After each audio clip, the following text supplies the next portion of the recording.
in aviation is always like it's already happened or it didn't happen yet. Nobody at all, doesn't matter who you are, nobody should say that it's not going to happen with me.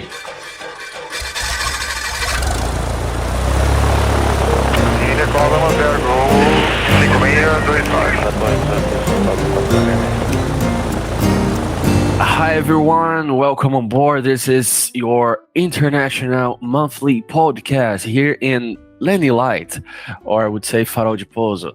My name is Joan, and with me I have Caio, Felix, and Danny, and proudly supported by Realizar. Aviation flight. It's hard to think in English. Felix, Felix said before that it's hard to say our supporters in English, and it is definitely. So yes, we cannot forget about Realizar Aviation Flight School and Hangar 33, your aviation brand for men clothing. And so let's stop this talking and go straight forward to the point. Danny, introduce our guest today. Hey, hello guys. Good to be here again. Today, our guest is somewhat special to me. He's my best friend here where I fly. The guy who's keeping warm feelings during the cold winter here in the north. And he has some very interesting stories to tell. His career is fulfilled with nice events, different airplanes, and lots of stuff that we can learn from. He's a very knowledgeable guy. He's been flying all over, all types of airplanes. So I'm pretty sure we'll be able to get a lot of information and good stories from him. Mr. Marat Ospanov, welcome to our podcast. Thank you very much. Hello, everybody. Well, what should I start from? I don't know. To introduce myself, it's from the beginning. It's first time. Yeah, it's the first time for me to be interviewed like this in such a way. Yeah, Okay, well, So Marat, we can start from the beginning. That's the easiest way. You can tell us a little bit about your career in aviation, please. Okay, well, I graduated from the high school then in 1998 and joined Air Force Academy in Russia. So we studied there for 5 years. In the third grade, we started to fly L-39 Albatros. It is Czech Republic aircraft. It is between like a fighter and a trainer. So we done some aerobatics on it. So you started your training directly into a jet plane. Yes. I started my career as a jet pilot at the beginning, L-39. And our course, our Air Force Academy was actually a transport pilot academy. And I graduated as a transport pilot, military transport. But in Russia, in those days, they were changing a lot of stuff in like education building from the Soviet Union to go more like Western type of education. So they started to close a lot of academies, and they made one main base in Krasnodar. It is. And then they study there for first 3 years. They fly L-39, all of them, and then they will be spread around the different kind of branches, whatever they are capable of. It's more like U.S. Air Force type of thing. Yes, but the transport pilots, their aircraft, the first trainer is L410. It is twin prop, good aircraft, but for the transport pilots, for us, Kazakhstan, chose that we need to fly L-39. We had some of those, maybe we still have some of those aircraft flying in Brazil. I remember one used to be based here in Rio, my city team, and they used to fly this airplane. Also NHT. NHT in Yeah. Porto Yes. Alegre. And Noir in Recife as Noir. well. Yeah, we had a couple of these airplanes in Brazil. I don't know if they're flying these aircrafts nowadays. I think they have stopped. We use it to have them here. Is the famous LET 410 for Portuguese speakers. There was a very funny story about the L-39 that when I was flying in US Air Force, the one guy, that was the undergraduate pilot training, and one of the guys, he used to work for another guy, the rich guy. He was a collector of different kind of Soviet aircrafts. So he bought L-39 and delivered it to United States, and it was disassembled. The wing was detached, and it was just the fuselage. So he how to say it? He hooked it up to his pickup truck and was rolling down the neighborhood to his place. So, and the main gear got flat tire. So he parked that aircraft in front of somebody's house and ran to his garage to pick up the pump. So, and the old grandma in the morning opened the window, and the first thing she sees, it's the jet aircraft standing in front of her yard with a big red star on the tail. So she starts to call the police that we are invaded by Russians. The aircraft is right parked in front of my house. So it was like very interesting. And the police came, and he showed them all the papers and all the stuff, and the situation was dealt off.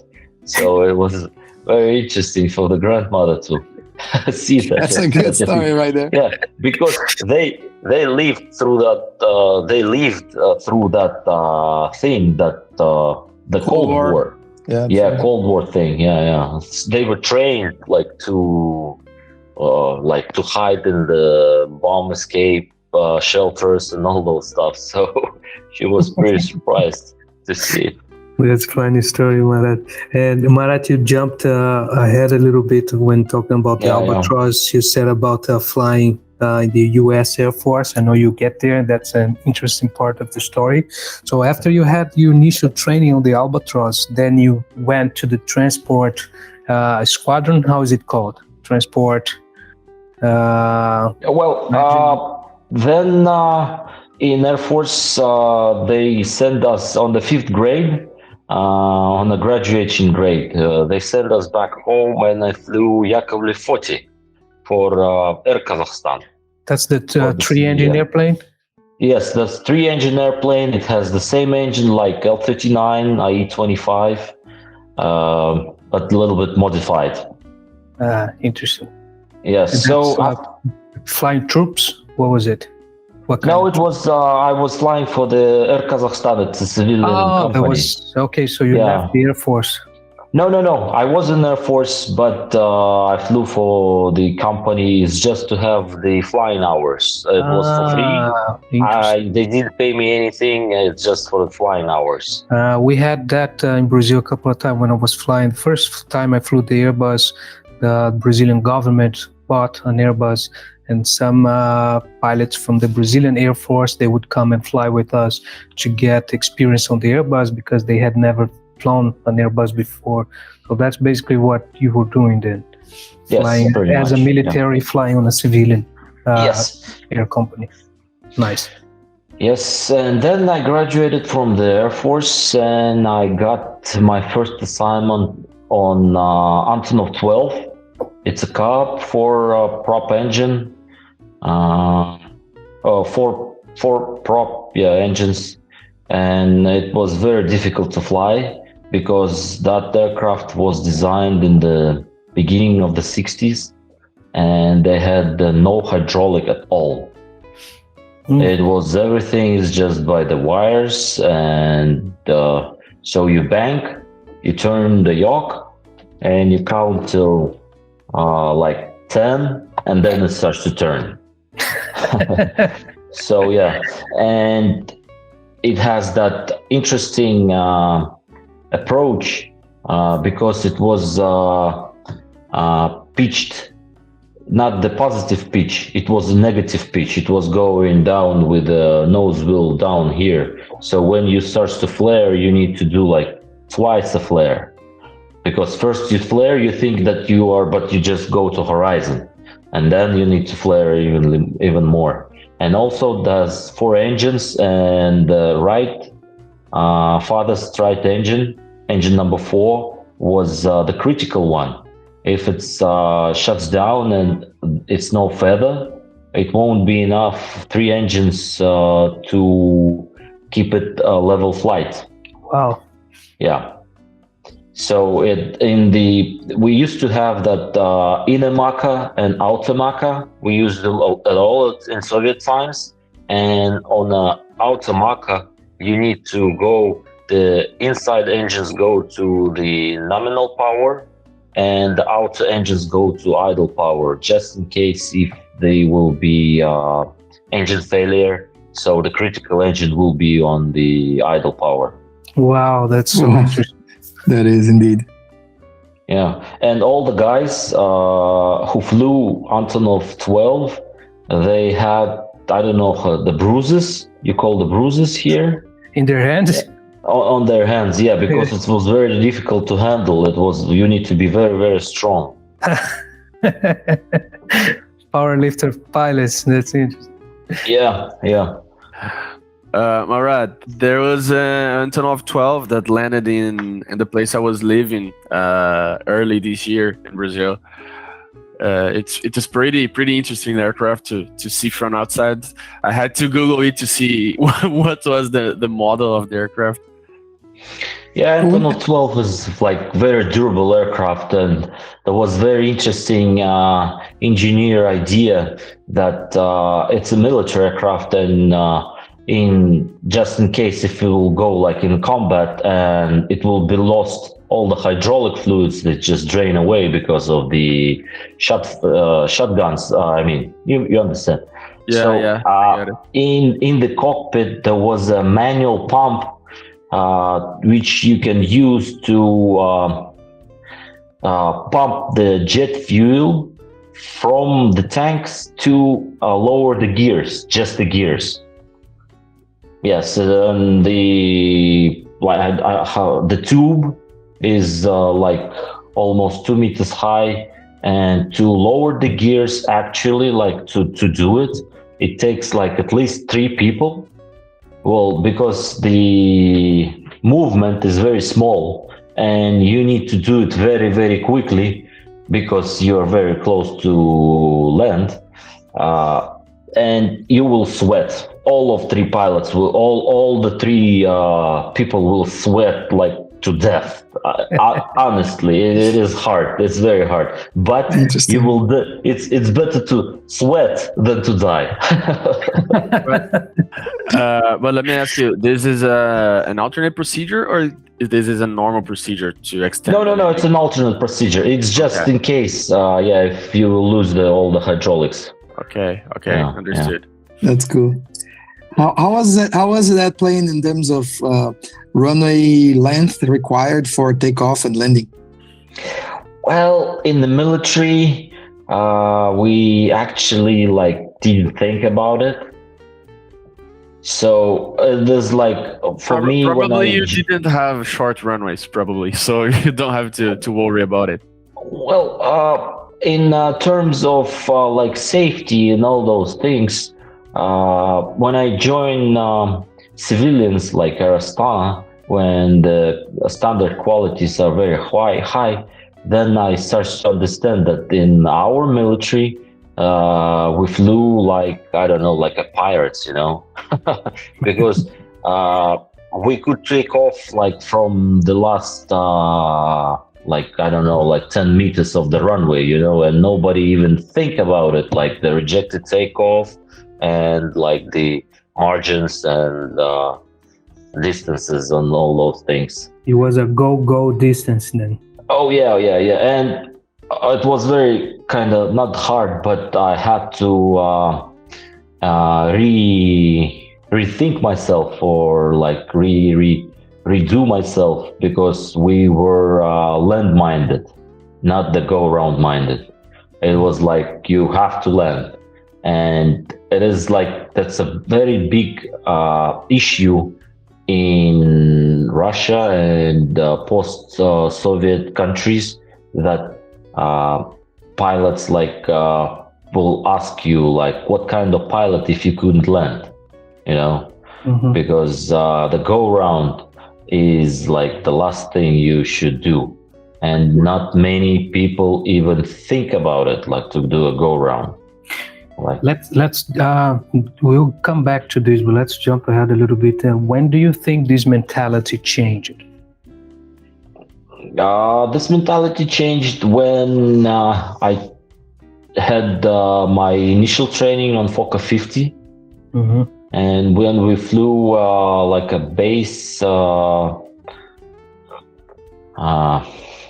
to say it? When we flew on the mock-ups. And we had that fixed base, yes, exactly. And our ground instructor was Mr. Pipperkorn, and he actually was one of the designers in the team of the designers of the Fokker 50. And he was very like knowledgeable guy, and he was like a Dutch guy, very tough one, and like he almost kicked me out from the program because I was like land-minded. And he said, you have to change it, because the go-round is not a mistake. The go-round is the normal procedure. If you need it, you should do it. No worries, nobody going to blame you and all those stuff. So it was kind of awkward for me, but I was young and I'm flexible, still flexible, so it was like, okay, go round, no problem for me at all. Nice. Okay, let's go back in time. So during this time, I'm curious to ask where you find the Fokker 50. After Air Astana starts to fly, we used to have Fokker 50 in Air Astana and Boeing 737 and Airbuses. And then it was like a transfer aircraft from the Soviet type of aircraft, where everything is analog, like gauges, and go into the glass cockpit. And the Fokker 50 was that aircraft which go like you need to fly it. An entry aircraft to make the transition into the more exactly. Modern Western airplanes, right? Honestly, when I got into the Fokker 50, I flew Antonov 26 in the military, and when the first time, it's pretty much the same aircraft. When I got first time to the Fokker 50, and Antonov 26 is younger than Fokker 50, and when I saw that avionics there, I was amazed. That is such a plane, like in the military, can fly. And what we flew and what is the Fokker 50 was like, I don't know, ground and earth, ground and air. It was like from the like Stone Age to, I don't know, to the iPad, straight away. I just opened the Fokker 50 cockpit, and it's really clean. And if you compare with the Antonov 12, for example, it's crazy. It's mind blowing completely. The Antonov 26 is kind of like looks like the ATR of nowadays. It's very nice lines as well. The Antonov 26. High wing, two big turboprops, very, very cool. Yeah. And Marat, so tell us, how did you get to the U.S. Air Force? And after the graduation, I got my first assignment on Antonov 12, and then United States interviewed us different kind of programs for the military to educate, and one of them was the undergraduate pilot training. It was 5 of us who went through that program, and I found out about this program, and I asked for this, and I passed my English test. This was the most important thing, and just went to United States. Nice. Where? And that program was designed for 2 years, but because I had good enough English, and they cut it only for 14 months. I had 2 months in San Antonio Lackland Air Force Base in English school. It is like international military school. We had many people, many different militaries guys there in San Antonio. And actually San Antonio, the Lackland Air Force Base is like the biggest Air Force base in the world. Wow. It was like F-16 base, C-130 base there inside of that base. Which aircraft were you flying? And then after 2 months, I passed my test, English test, and they sent me to Mississippi, Columbia, and to the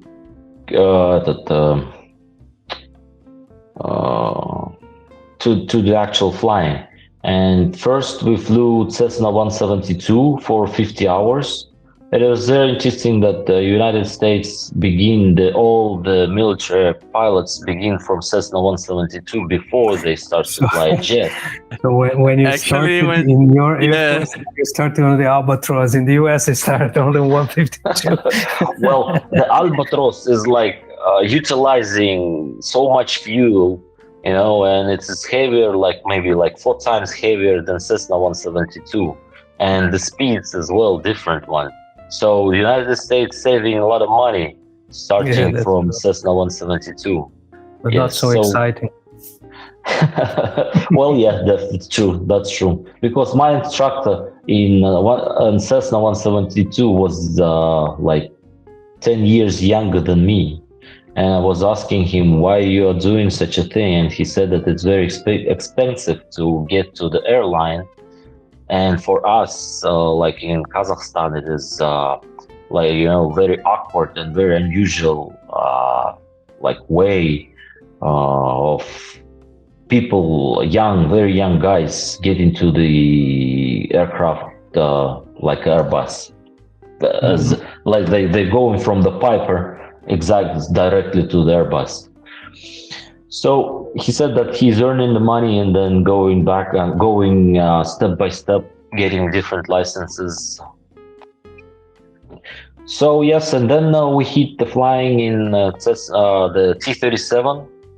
It's a tweet. Flew there a lot of almost 600 hours. And it was actually for me, in all my flying career, it was like the best flying time at all, because nice. The T-37 didn't have any recorders, so you can do whatever you want. Whatever you want. Yeah. Well, and it was designed, and the program was like you in the morning if you fly. It was the mandatory thing that you go first in the pattern, and you go then to the MOA and you do the aerobatics, or vice versa, go into the MOA and then come back and do the couple of patterns. So MOA and patterns were the mandatory thing. Mm-hmm. And first thing you go to the MOA and you need to do a turn with a 60-degree bank and with the 4G. And you need just to feel yourself. How do you feel? will you be able to sustain what the program you are going to do, or you need to change it because some of the figures will need to have more than 4Gs. Mm-hmm. What was the maximum G you pulled in your career? 7.6. Wow. How did it feel? Well, the first it was the tunnel vision. Then I gray out. I didn't pass out, but I had a gray out. Yes, Like and dizzy. it's not like dizzy. No. Yeah, the tunnel vision, you just see the horizon, the artificial horizon. It's just like in a tube, watching in a tube, and then it just goes gray, but you are conscious. Yeah, and then everything goes back blue, and you think, are you in heaven or you're still alive? That's so cool. So, and then in the Air Force, so you flew like 600 hours on the T-37, and after that, what did you do? After that, we flew a couple of hours on T-38. I think in some countries they use it as a F-38.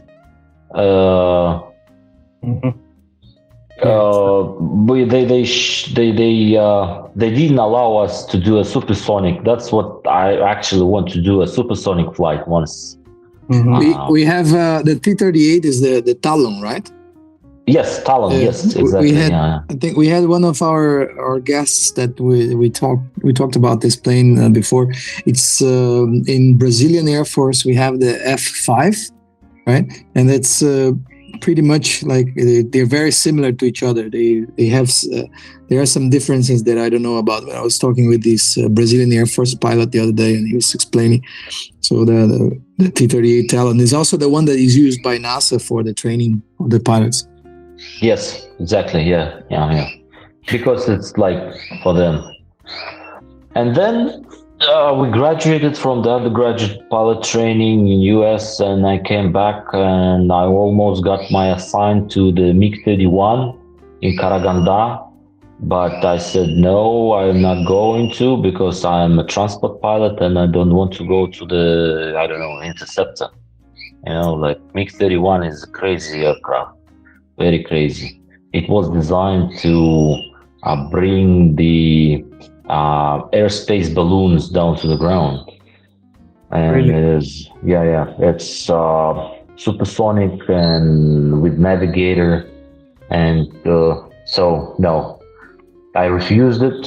And then I started to fly Antonov 26 in Air Force, and then I resigned from the Air Force and joined Astana directly. Marat, could you mention what was the year that this happened, just for us to understand? 2008. Oh, okay, it was pretty recent. 2008, yes.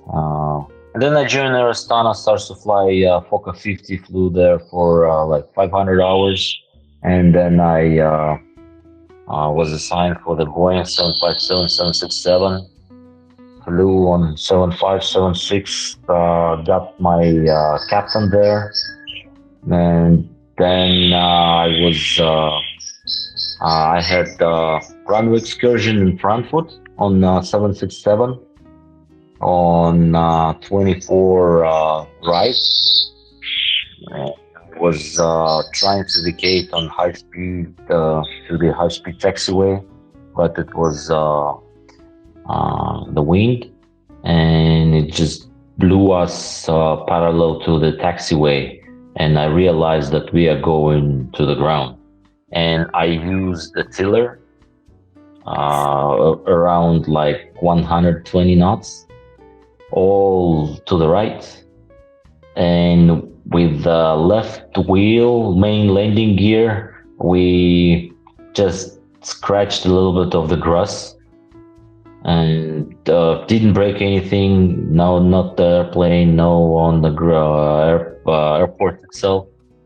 And then we vacate, and they downgrade me to the first officer because of this, because I didn't report properly such a thing, and because I got scared, honestly, of this thing. The first of all, in aviation, for everybody, I want to say that do not be scared. If you've done something, report it right away to the airport. And Tony Regan told me, if I will say just a word like check the runway after me to the German tower, Frankfurt Tower, and he said that no questions will be asked for you.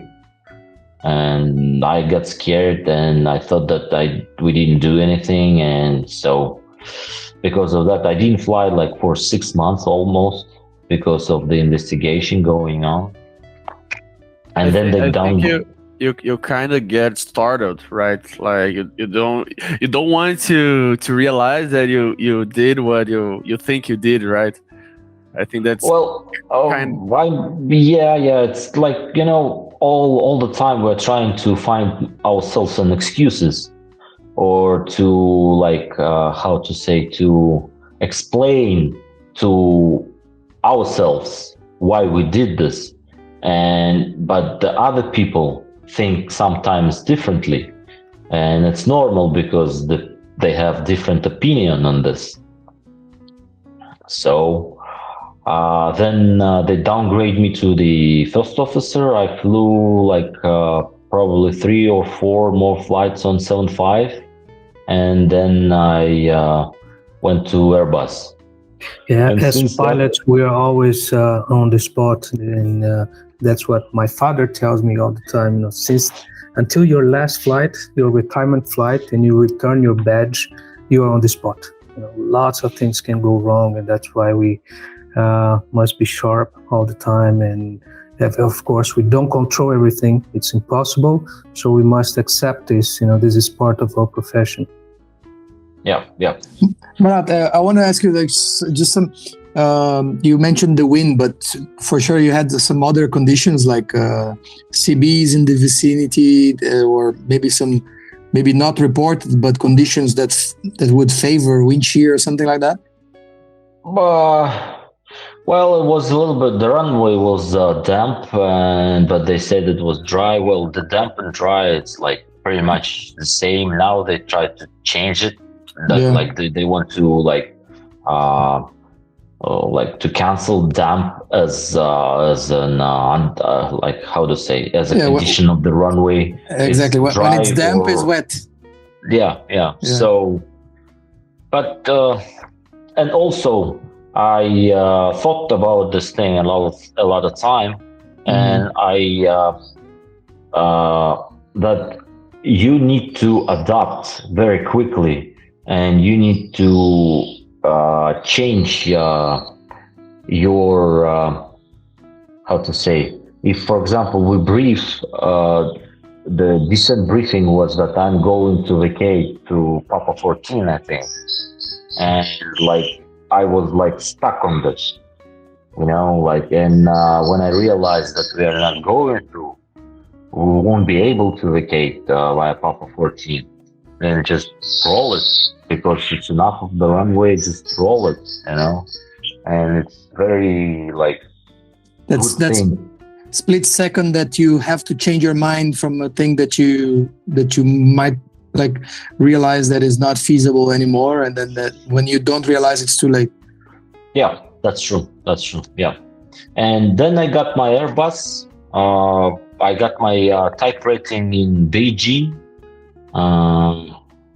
And our instructor, the Airbus procedural training, I think APT, was the German guy, and I told him that story that I was downgraded and such, and he said very good point that in aviation is always it's already happened or it didn't happen yet. So nobody at all, doesn't matter who you are, nobody should say that it's not going to happen with me, because circumstances can come in such a way that you will be, in such a position. So, and since that, I'm flying Airbus 320. First, I was flying in Almaty, then I switched to Astana. Now I'm flying in Nur Sultan and base here. Yeah, now our chief pilot almost dropped the pen when I asked him to transfer me from Almaty to Nur Sultan, because it's always vice versa.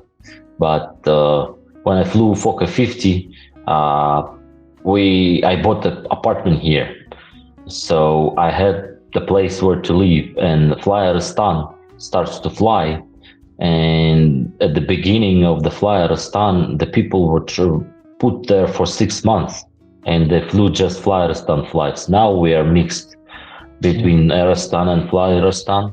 Fly Aristan is the low-cost branch of Astana that Airbus pilots flies here, guys. Thanks. Yes, and then it starts like in Aktau base, and Atrau base, and Shimkent base. And I heard that the people have been sent there for like 6 months from Almaty, but nobody from Nur Sultan. So I figure out I have a family and I have kids, and I don't want to go away from home for 6 months. And I knew that if I will transfer to Nur Sultan, nobody going to send me such a base. So that's how I met Daniel. Actually, pretty much it was my best move. Otherwise, we didn't meet. That's true. Yeah, I'm glad you made that move too. When I joined Astana and started flying, Marat was the first guy that really impressed me, and I didn't know that he was so experienced. And when I was flying with this guy, I was like, oh man, this guy, he knows everything. I have to become friends with him, because he will be the one who will make my life easy. And he has inside and out of the cockpit. He's been a great friend to me. It's always a pleasure to fly with him. Yes, same. And that's why you're here as well, Marat, because we had really good recommendation on your skills and your friendship with Daniel. So we thought, of course, we have to invite this guy to come and enlighten our path here on our little podcast. And it's been a pleasure. It is a pleasure to have you here. And Marat, you said about the go around. It was really interesting, that shift in the mindset. And when did you have your first, let's say, contact with CRM philosophy per se? Oh, that was also interesting thing, because in Soviet mentality and Air Force mentality, that the captain is right all the time. If the captain is not right, read the first one, that the captain is right, and it was no different. There was no other opinion than the captain's opinion, and the Soviet was stand on this as well. And but during the Soviet time, it was very hard to become a captain, and to become a captain, you need all of those captains in Soviet Union had to go to Moscow and go through examinations and interview and all those things to become a captain. And it was like a normal thing for Soviet time, like you start to fly co-pilot Antonov 2, then you become a captain Antonov 2. Then you go Yakovlev 40, first officer, then the captain, then Tupolev 154, first officer, then the captain. So by the time the pilot become like Tupolev 154 captain, he would have a very big experience, and also he had a lot of captain time. So, and that's how it was. Some people will just stop, like become a first captain on Yakovlev 40, and that's it. They didn't move further because they couldn't, or they didn't want to. It's different time, different things that can. It was probably a difficult process. Every time being evaluated all the time. Oh yeah, it was very difficult. Yeah, very difficult. And also in Soviet, we had that classes like third class, second class, first class, and this you also need to go to Moscow and pass through a lot of examination to become to like upgrade your class. And also like here now in in the Western, or how to say, modern aviation, we fly like we do the couple of flight simulators, low vis, and there you go, you have a Cat 3B, you know. And but the Soviet time it was a little bit different. The captain, the minimum was not the crew's minimum; it was the captain's minimum, and it was like different minimums. And you have to, you know, like pass and prove that you are able to do such a thing. And because I can understand, because like if you look at the Tupolev 154, it was like the fastest aircraft in the Soviet fleet, Soviet civilian fleet, but it was designed first of all as a bomber, and it was swept wing, and it was very hard to handle. It was very heavy, and the spool-up time of the engines was almost like 12 seconds. Wow. And if you miss something, it's like will be very critical. And that, I don't know how to call it in English, but when you do a go round, for example, go around Toga, but it takes the time that the aircraft will sink, and then it starts to like climb up, and how a lot of inertia. Yeah, and a lot of inertia. That's true. Yeah, thank you. So that's no room for mistake. So the captain's responsibility was taken in a very high stance. So also the standards and the requirements were also very high then. And also many captains from the Soviet time, they were good captains during the Soviet time, flying Antonov 26 and Yakovlev 40, Yakovlev 42, but they couldn't pass through that. Let me think. The screening program we had in Utrecht, Holland, like where they screen us. Will we be able to transfer from the gauge, like the needle aircraft, to the glass cockpit, and will be able to change our mentality from the captaincy to the CRM, you know, where you need to discuss. So at what point in your career did you have that happen? What? This transition, this how did you call captaincy training? How was that transition? No. It's like the captaincy is like when the captain is like the king in the aircraft, you know.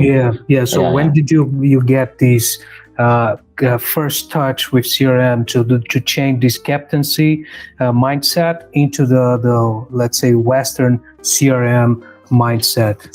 It was in Holland, in Utrecht, when I first being introduced to the CRM. Yes, it was in Utrecht. Was it when you joined Air Astana to fly the Falcon 50? Was it still in the Air Force? No, it was Air Astana. Yeah, it was in Air Astana. Yeah, and now like Tupolev 154 or like Antonov 12, we had like 8 crew members, you know. Like Tupolev 154, 5 crew members, and now in like 727, I don't know how many people, but at least 3.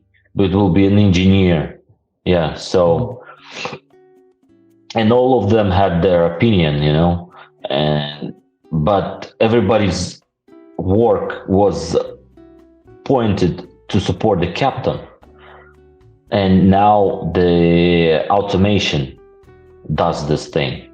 That's why there is only 2 of us in the cockpit, because the rest is computers, which do a lot of things. And a lot of captains from the Soviet time, they couldn't they couldn't trust automation much enough to let it go, because a lot of time when we do I don't know, the single engine training in Fokker 50 and when things go wrong, what the Soviet captains did, they just disconnect autopilot, take the yoke into the control and just fly, like the basic flying, not just let it go, just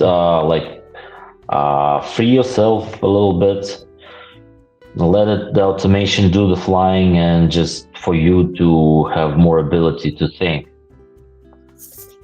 So, Marat, I have a question here. The Tupolev 154, is that the one that's similar to the similar quote like to the 727? There's a three engine yes, like narrow body, and that's the first. Was it the first aircraft that had the three main landing gear bogie like the 777? Yes. Mm-hmm. I think it was the first airliner to display that kind of setup, wasn't it? I don't know exactly, but I know a very interesting story about the Tupolev 154. Tell us. It is the low wing, and and actually you go to the aircraft and the wing will be around my chest, and the wing was designed such a way so it will swing up and forward almost 1 meter plus or minus during the flight. And actually during the turbulence, the Tupolev 154 it has that very good thing that it almost had no turbulence. It didn't feel the turbulence because of the design of the wing, because the wing compensate all those things. And during the turbulence, if you look outside, you can actually see that it's like a bird swinging the wings. So the engineer comes for the duty, and he did something wrong the previous duty, and the manager had a tough conversation with him at the beginning of the duty. So he goes to the aircraft, and the passengers are embarking the plane, and there's just a stair, and they're standing outside on the airfield, and they're going to the airplane. And he comes to the airplane, takes the wing, and starts to do this such a thing, going up and down, and says very loud, "Who screwed the wing so badly yesterday?" And the passengers goes nuts, we are not going to go anywhere because their plane is in bad condition, because the wing is not screwed, to the body very well. So, well, it wasn't very good joke. Well, it was a joke, but he was punished one more time. Absolutely good stories to tell, huh? Yeah. So it was something interesting. It's such a beautiful airplane. Tupolev. It was my dream, My father flew Tupolev 154, and he flew it. Yeah, I'm very familiar with this plane. Because the Soviet time was a little bit easier to get no ticket guy. We call it the rabbit. When you go to the airplane, you call it the rabbit. If you drive like a bus with no ticket, there's a rabbit as well. Any place where you have to buy a ticket and you have no ticket, they will call it the rabbit in Soviet times, and now too. The expression goes, and everybody will understand what is this. So I flew it a lot. We flew to Sochi and many places. It was great plane, yes. And it could go almost 1.98 Mach. Wow. 0.98 Mach, yes. 747 couldn't get him. Yeah. That's very fast. Yeah. It was very, very fast. Yeah. Critical wing. Yeah. And if you want, I can tell you a very funny story. It is like like a fairy tale, but it was the true one. In our Air Force Academy, we had a squadron where they've been training cadets on Antonov 26. So there is a engineer. His duty is just to come to the airplane and switch the electricity on, and when everybody leave the aircraft, he switches off. And that's his duty in normal way. And all the airplanes were pretty new, and engineer were working them, so they had no problems. So he had, and they used to fly like a fixed crew and also fixed airplane. They were flying in the same airplane all the time. So that guy had his mattress there and a pillow. So he goes to the aircraft, he switches on, goes to the pillow and sleeps all the time. Everybody's leaving, he wakes up, switches off, goes out. So they land the aircraft and went to the remote stand, and the Antonov 26 had the ramp for the troops, and it's like a small cargo plane. And what they did, they put the ramp parallel to the ground, so when you lay down, you won't see the ground, you will see just the sky. And there's how to call those the N1, when it goes to such a point, it starts to shake very hardly. So the captain, what they did, they put the parachutes on, and they parked the plane, put it on the parking brake, and just put the thrust to that position where the aircraft starts to shake very hardly. And then they start to run from the aircraft and jump out from the ramp, like they are parachuting, like they're egressing the aircraft. And the navigator and the first officer walks up that engineer and tells, "We are falling down." And he ran. And the engineer, he woke up very quickly, took some kind of branch, and the navigator was the last one. He hits the navigator with the key, with that big branch on the head, takes his parachute. While he's running, he puts on the parachute and he just jumps out like this, like a star, out of the ramp. And the ramp is approximately like 1.5 meters high from the ground. Sure. So like this, like a star, just he hits the ground with his chest. Well, finally, the story ends. Captain was dismissed from the military because of the hooligan, air hooligan. Navigator dismissed from the military because of the head trauma, and the engineer too, because he broke his chest. Oh, yes. What a story. Military is very interesting flying because they do different job, different assignments, and civilians, we just do flights from A to B, and the main thing is safety. And the military, that's a little bit different one. But it's always, you have to like, yes, sir, no, sir. And that's kind of, I don't like it much to do such a thing. Yeah. Yeah, sometimes formality can rob you from the opportunity to having nicer conversation, giving your opinion. So it can be a trap. Oh yeah, that's true. It's the attributes of CRM, right, Daniel? Like you said, you notice that Marat has a lot to share to Baz and and that's the reason we are here, right? Exactly. And this is very interesting because regardless of the position where you're sitting in the cockpit, when you look to the side, you have to understand that the other person has a completely different set of experience and skills. And there is always 100% of the time something that you can take out of the other guy if you know how to approach. If you can't approach, then there will be a barrier there.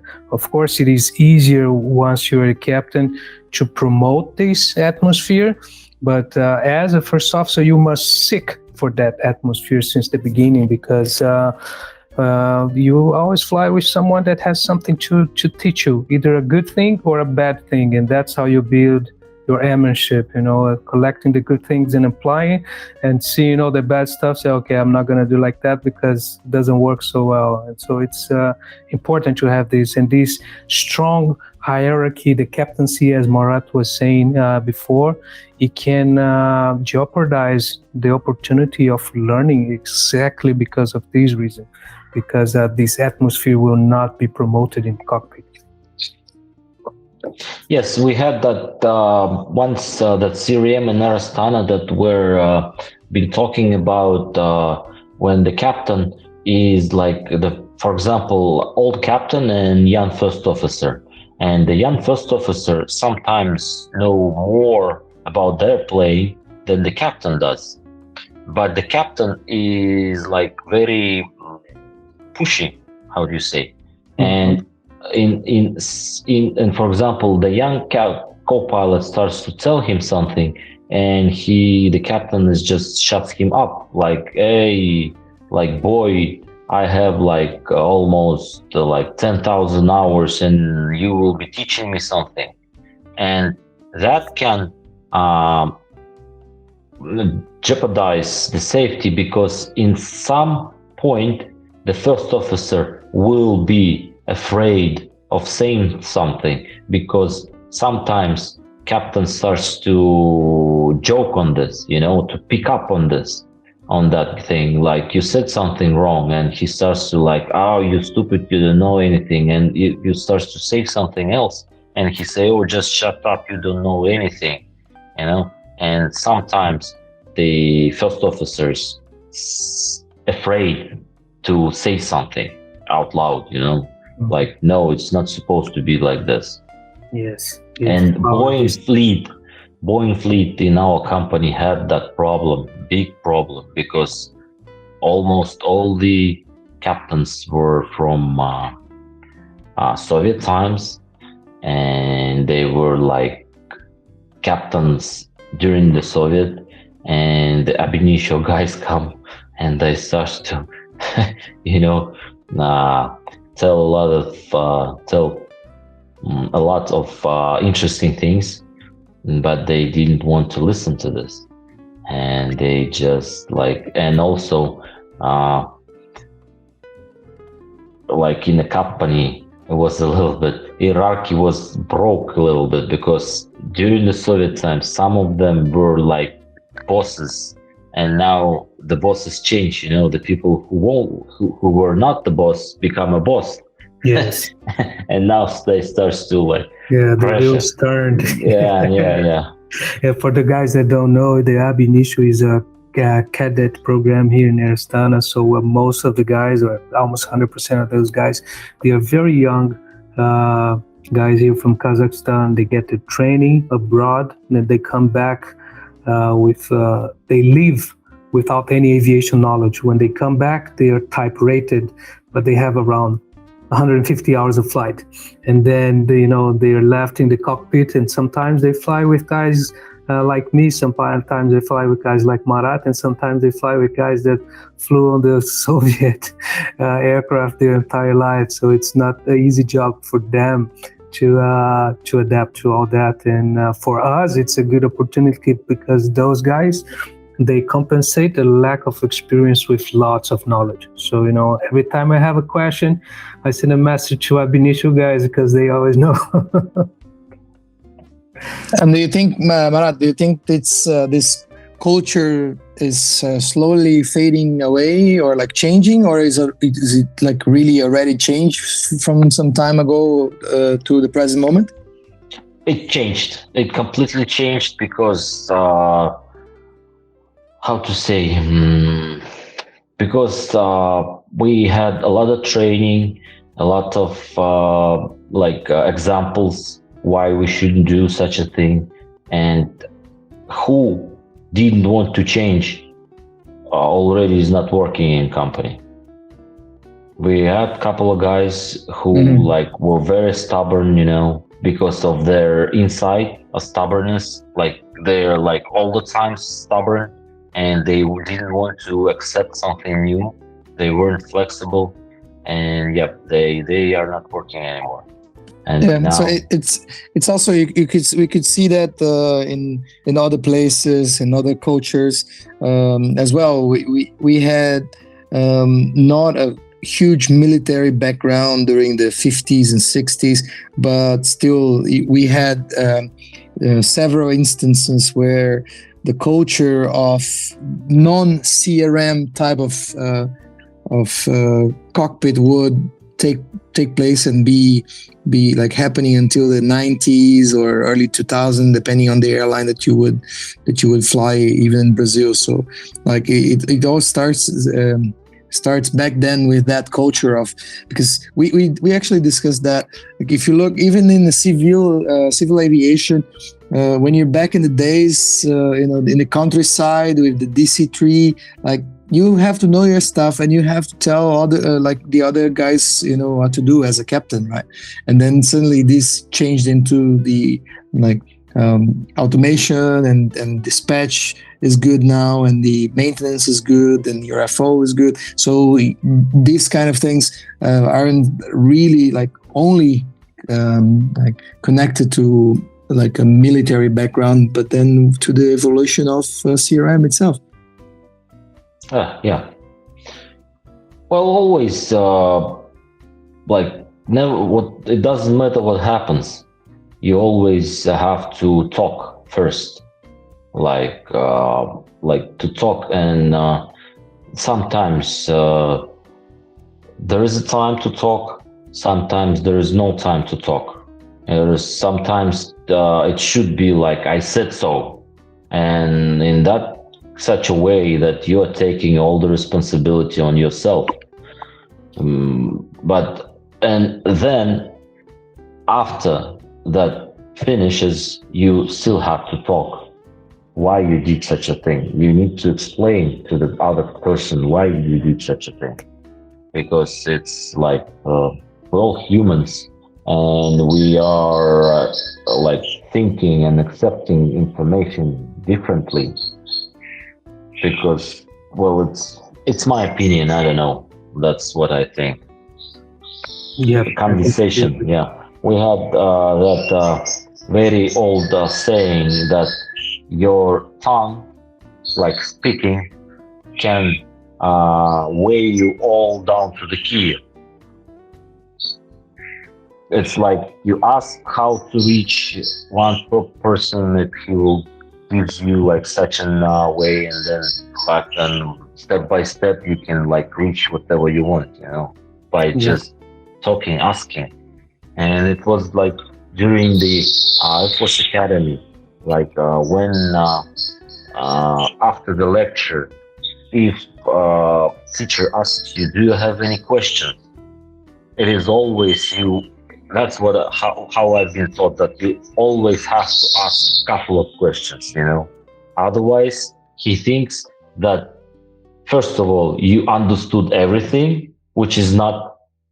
And second thing, that you don't care, And that's the biggest point. If you don't care, the people won't care about you as well. That's true. We must show interest and be always willing to be part and to learn. And communication is number one in CRM teaching because of that. If you know but you don't tell, nobody will know that you know. So the obvious must be said, right? That's true. Yes, it must be clear. Marat Ospanov, Thank you so much for your time. May I ask you questions, guys? Of course. Yeah, for 1.5 hours we've been talking about the aviation. But the aviation is not only the life, And also, do you have any hobbies, guys? Some kind of, I don't know. Do you accept? I like to play guitar and to sing sometimes. Oh, nice. Yeah, I do it by myself here alone at my room. But Felix did it professionally a couple of years ago. Yeah, he has a very nice song on Spotify. Yeah, he's a famous guy in Spotify in Brazil. Yes. Oh, nice. My oldest daughter is learning how to play the guitar now. And sometimes, when she hits, I don't know how to call it, oh no, yes, I want to play now, and she grabs the guitar and starts to play.